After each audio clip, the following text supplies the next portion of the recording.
ಸರಿ, ಹೇಳಿ. ತಂದೆ ಬಸವರಾಜಪ್ಪ. ನಿಮ್ಮ ಹೆಸರು ಹೇಳಿ ಫಸ್ಟ್. ಸರ್, ನಮ್ಮ ಹೆಸರು KB ರವಿಕುಮಾರ್. ತಂದೆ ಬಸವರಾಜಪ್ಪ.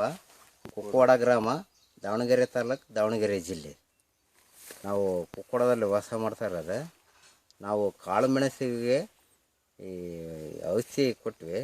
ಮಾರ್ಚ್ ಮೇಲ್ಗಡೆಗೆ ಒಂದು 1/4 kg ಪ್ಯಾಕೆಟ್ 250 ಲೀಟ್ರ್ ನೀರಿನಲ್ಲಿ ಬೆರೆಸಿ ಒಂದು ಬಳ್ಳಿಗೆ 1 ಲೀಟ್ರ್ನಂತೆ ಫಸ್ಟ್ ಒಂದು ಟೈಮ್ ಕೊಟ್ವಿ.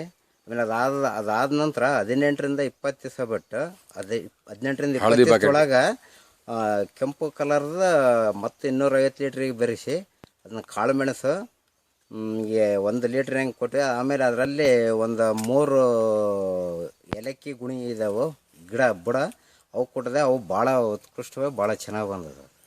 ನಿಮಗೆ ಈ ಕಾಳು ಮೆಣಸಿಗೆ ಕೊಟ್ಟಿದ್ರಲ್ಲ, ಕಾಳು ಮೆಣಸಿಗೆ ನೀವು ಅವತ್ತು ಮಾರ್ಚಲ್ಲಿ ಕೊಟ್ಟಿದ್ರಿ, ಮಾರ್ಚಲ್ಲಿ ಅಥವಾ ಏಪ್ರಿಲಲ್ಲಿ ಮುಗಿಸಿದಿರಿ.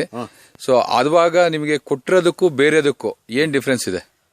ಏನು ಡಿಫ್ರೆನ್ಸ್ ಅಂದ್ರೆ ಅದ್ರದ್ದು ಕುಡಿ ಉದ್ದವಾಗಿ ಬರೋದು ಅದು ಇಲ್ಲಿದೆ ಸರ್.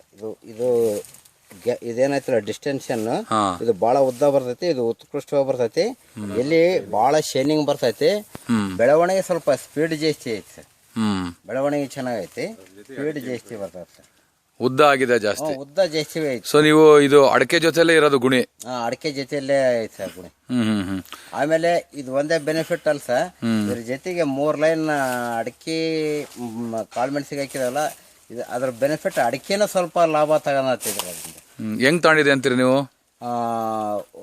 ಸೈಡಿನ ಪಕ್ಕದಾಗರ ಸಾಲಿನ ಅಡಿಕೆ ಗಿಡಕ್ಕೂ ಇವಕ್ಕೂ ನೋಡಿದ್ರೆ ಗೊನೆಗಳು ಡಿಫ್ರೆನ್ಸ್ ಇದಾವ ಸರ್. ಆಮೇಲೆ ಕೆಲವು ಅರಳು ಉದುರಿದಾವು, ಹಾಕಿಲ್ದಾವು, ಇವೆಲ್ಲ ಉದುರಿಲ್ಲ ಸರ್. ಆಮೇಲೆ ಗೊನೆಗಳು ಭಾಳ ಇವು ಒಳ್ಳೆ ದಪ್ಪಾಗಿ ಬಂದಿದಾವೆ. ಅವು ಗೊನೆ ಸ್ವಲ್ಪ ಲೂಸ್ ಇದಾವೆ, ಹಂಗಾಗಿ ಭಾಳ ಚೆನ್ನಾಗಿ ಬಂದ ಸರ್ ಇದು.